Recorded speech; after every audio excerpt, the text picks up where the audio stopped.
Let's talk about the 4 categories of oils. They are labeled grade A, B, C, or D.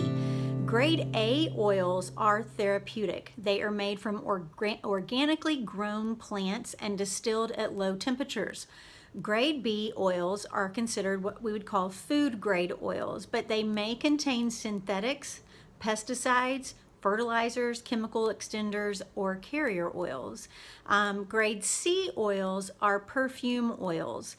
These are often synthetically made scents to replicate the smell of an essential oil, or they have been diluted with 80 to 95% alcohol.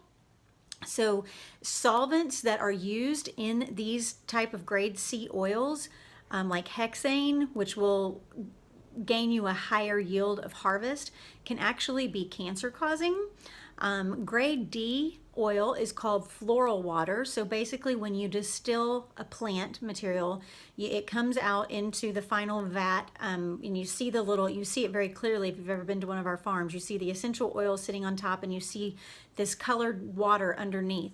The top is the essential oil, underneath is the floral water. Some people call it leftover trash water. It actually smells great, but it's not going to have any of the qualities that the grade A oils are going to have for you for your health and wellness. So you're more than welcome to use it. It's great to put in your bath and to smell good, but don't expect the same results from a grade D oil as you would, or floral water, as you would grade A.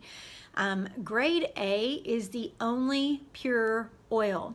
I will tell you though, the cool thing about Young Living is that we use all parts of the plant. So once the distillation is done, the plant material a lot of times is used back in the fields for compost, for weed control, and then the floral water a lot of times is used to put back on the fields to re-water the plants with. But again, grade A is the only pure oil.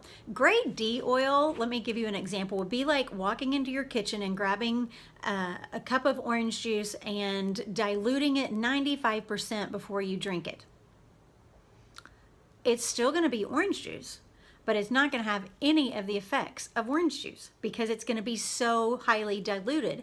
So you have to understand before you purchase any essential oil, if your company grows their own plants, do they own their own farms, how is the process controlled from the seed that goes in the ground to the seal that goes on the bottle. You have to know every step of the way. Otherwise, all those things in between can greatly affect the quality of the oil. So if your goal is to live more chemical free and to remove chemicals from your home, then why would you remove a chemical and then replace it with something that potentially has chemicals in it? So you have to know where your oil is grown and you have to trust your company. One of the things that stands out the most to me is the seed to seal process. This is a promise of integrity by Gary Young, and I have heard him say on multiple occasions he has never taken one step for the sake of profit. There has always been a purpose behind everything he does, and it is not profit. There are many times that he could have approved oils to make it through the process just to get them back in the market and get us buying them again, like if they've been out of stock for a while, and he's rejected them because of one slight indiscrepancy that really he and the chemist would be the only ones who knew. We wouldn't know.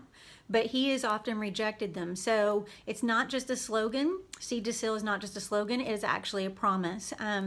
You can go to seedtoseal.com and see the whole process, which is very amazing. But all I know is that Young Living does not use pesticides, they don't use chemicals, their plants are harvested at the peak time, and then they're put through a very rigorous testing process, and then they go from the farm directly to you.